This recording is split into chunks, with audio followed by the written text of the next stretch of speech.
एक बार अर्जुन नीलगिरी पर तपस्या करने गए। द्रौपदी ने सोचा कि यहाँ हर समय अनेक प्रकार की विघ्न बाधाएं आती रहती हैं। उनके शमन के लिए अर्जुन तो यहाँ है नहीं, इसलिए कोई उपाय करना चाहिए। ये सोचकर उन्होंने भगवान श्री कृष्ण का ध्यान किया।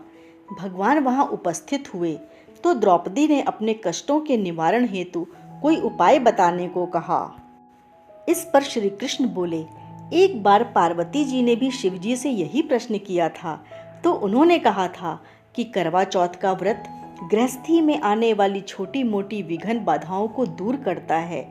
फिर श्री कृष्ण ने द्रौपदी को एक कथा सुनाई।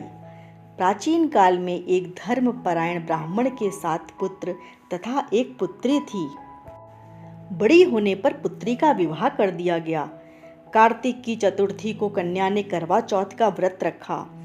7 भाइयों की लाडली बहन को चंद्रोदय से पहले ही भूख सताने लगी। उसका फूल सा चेहरा मुरझा गया। भाइयों के लिए बहन की ये वेदना असहनीय थी। अतः वे कुछ उपाय सोचने लगे। उन्होंने बहन से चंद्रोदय से पहले ही भोजन करने को कहा, पर बहन ना मानी।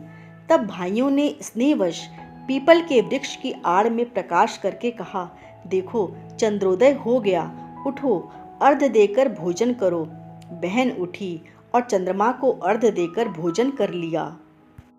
भोजन करते ही उसका पति मर गया। वो रोने चिल्लाने लगी। दैव योग से इंद्राणी देवदासियों के साथ वहां से जा रही थी। रोने की आवाज सुन वे वहां गई और उससे रोने का कारण पूछा। ब्राह्मण कन्या ने सब हाल कह सुनाया। तब इंद्राणी ने कहा, तुमने करवा चौथ के व्रत में चंद्रोदय से पूर्व ही अन्न जल ग्रहण कर लिया, इसी से तुम्हारे पति की मृत्यु हुई है। अब यदि तुम मृत पति की सेवा करती हुई 12 महीनों तक प्रत्येक चौथ को यथाविधि व्रत करो, फिर करवा चौथ को विधिवत गौरी, शिव, गणेश, कार्तिकेय सहित चंद्रमा का पूजन करो और चंद्र उदय के बाद अर्घ्य देकर अन्न जल ग्रहण करो, तो तुम्हारे पति अवश्य जीवित हो उठेंगे। ब्राह्मण कन्या ने अगले वर्ष 12 माह की चौथ सहित विधि पूर्वक करवा चौथ का व्रत किया।